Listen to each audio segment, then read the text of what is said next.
Hello everyone to the newest episode of KSP Exodus, and in this episode we're going to be sending a very special ship somewhere. This ship in here is the AXS Valkyrie, and you will see why this is a very special ship in just a moment. And yeah, this is again one of the biggest launch vehicles I have ever made, and it also has a very big fairing, and you will see why in a minute. But let's just get straight to the point and launch this thing. We are powered by 6 Orca engines and 4 Clydesdale solid rocket boosters. This gives us enough thrust for the lower atmosphere.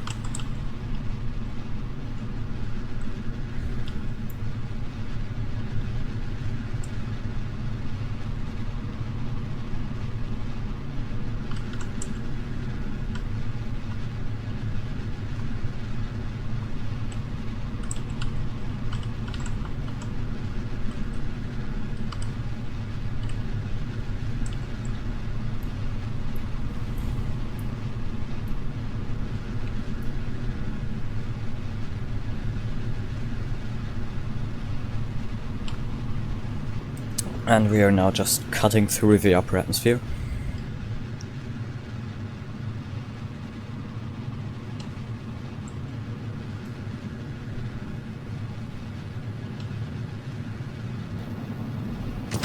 And we separate our boosters.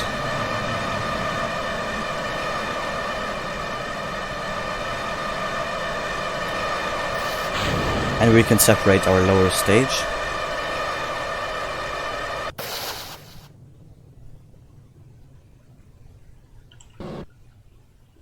And this is our upper stage.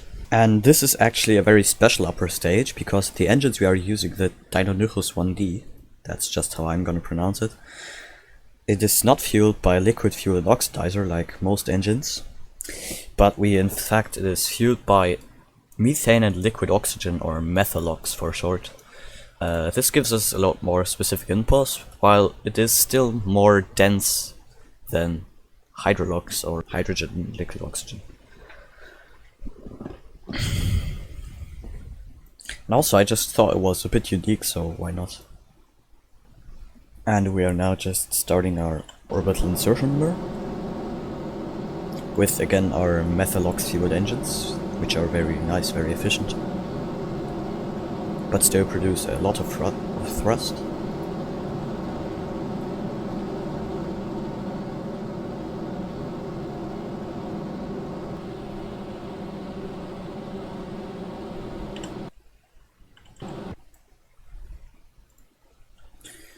Very nice, we have now reached the stable and circular orbits. We can now detach our lower stage, we won't need that anymore.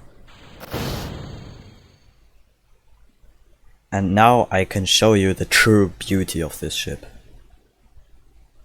Look at that. This is what I've been hiding in that fairing. Now we got counter-rotating centrifuge rings in here, which I'm just gonna start right now.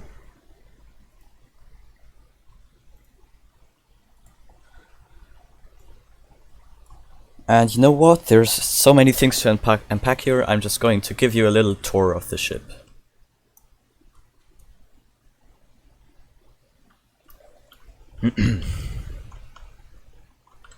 Okay, first in here we have our command pod, which is where I just left from.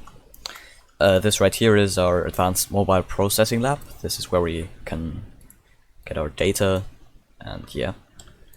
And here we have rotating habitation centrifuge rings. Very nice. Over here, this is our power plant. It's a liquid metal cooled reactor. And yeah, this is going to provide enough power for, I think, like 200 years or something. Over here we have cryonic freezing chambers. These right here, we can just get our Kerbal into Cryo-Sleep, and they can stay in there for as long as they want, pretty much, as long as the reactor lasts at least. Right here we have 3 landers, and yeah, each of them are designed to land, return, and dock again. And here we have our greenhouse module, more greenhouses and life support. And by the way, these things, these panels, they are radiators. And here we have some tritium and deuterium tanks. It says hydrogen right here, but it's actually deuterium and tritium. And we use that to fuel our Magneto-Inertial Fusion engines. These are ridiculously efficient. While they don't produce a lot of thrust, we get like a specific impulse of I think 4,000 seconds. And right here we have our fuel tanks. Yeah, the fuel we are using for this is it's lithium. But the fusion process uses deuterium and tritium. And yeah, that's pretty much it, I'd say. We can return back to the capsule. Now this ship is very special in design. There's multiple things I want to mention in here. First of all, this is meant to be completely reusable, like 100% reusable. We go to another planet, we do some science, and then we return, and then we refuel, and then we reuse the whole thing. Sounds nice, right?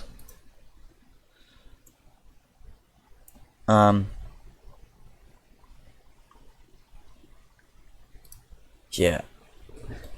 And yeah, exactly. We basically have unlimited range because of our cryogenic freezing chambers and of our reactor providing power. And yeah, the only limiting factor for us is our landers. These are only made for non-atmospheric planets, so we're not gonna be landing on Niven or something. And yeah, we have 30,000 meters a second of delta V, which is more than enough to get pretty much anywhere. And yeah, this is what I've been making all this time. Sorry for releasing this video a bit late, but I hope you will appreciate it.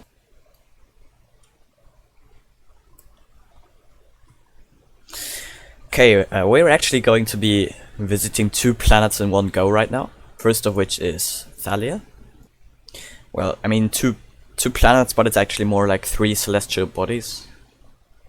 And here we can again see our beautiful counter-rotating rings. I really like this. And here we are now powering up our engines.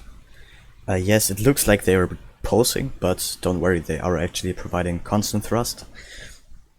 That's just how the Magneto-Inertial Fusion engines are designed, don't worry about it. We are actually now splitting our interplanetary burn up into 2 parts, because if we did it in one pass, we'd be relatively inefficient, and if we were unlucky, we would also get our periapsis down into the atmosphere, which is not something we want. And also, don't worry about the fuel tank saying that we only have half fuel. This is in fact because I only filled the fuel tanks half full, because we really didn't need that much fuel because our engines are super efficient. And yeah, I found a pretty good balance between long range and like acceptable thrust to weight ratio. It's not good, it's relatively bad actually, but thrust to weight ratio isn't really the main thing you're going to be worried about in a long range exploration with vessel.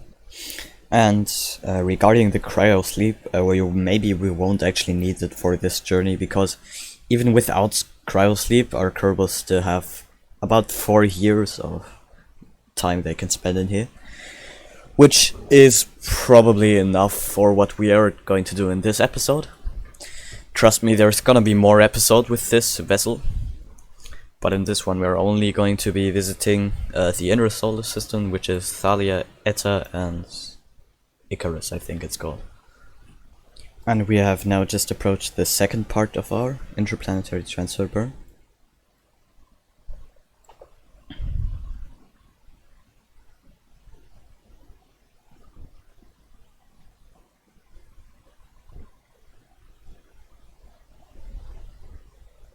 And we can now start our circularization burn, or orbital insertion burn, whatever. There is just one more correction point that I want to do to make our orbit as stable as possible. Okay, we are now in a very nice and stable orbit. And we have now just decoupled our lander. Well, one of our landers, because we have multiple of them in fact.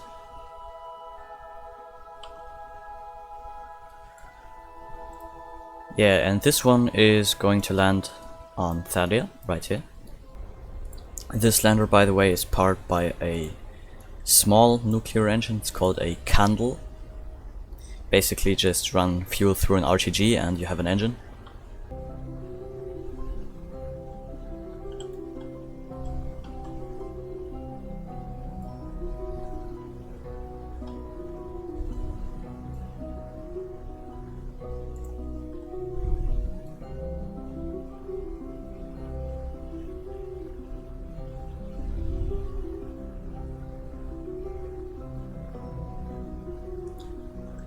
And here we are, we have landed. Very nice. We can do some science. We can log our seismic data. Do some mystery goo experiments. Do a crew report. And do an EVA report. And take a surface sample. And of course, most importantly, we need to plant our flag. Very nice. One more plant we have conquered. And yay, we have done all the science we can. Now we can return back to the lander.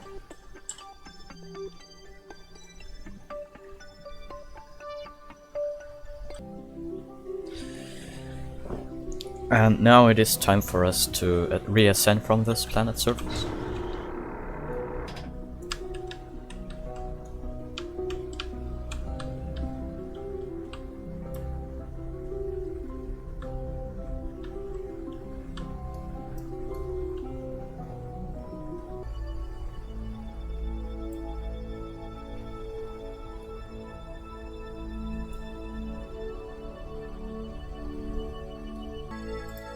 And beautiful, we have ascended from Thalia.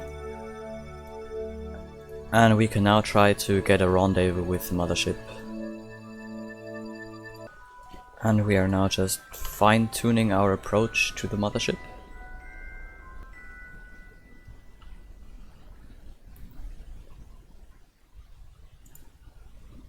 Very nice. And over there you can see the Valkyrie, the main ship, the mothership, whatever you want to call it.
Just very slowly.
Just very, very slowly.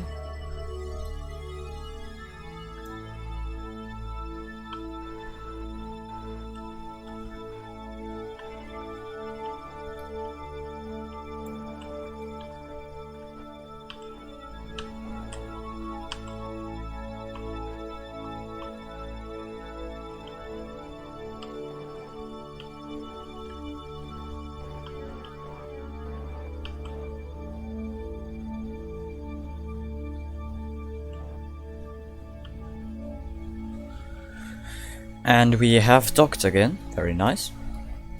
And yeah, I think this is where I call the episode. Because, yeah, we have now landed on this planet. There's still plenty of other places I want to go, but that's time for another episode. Yeah, so see ya in the next one.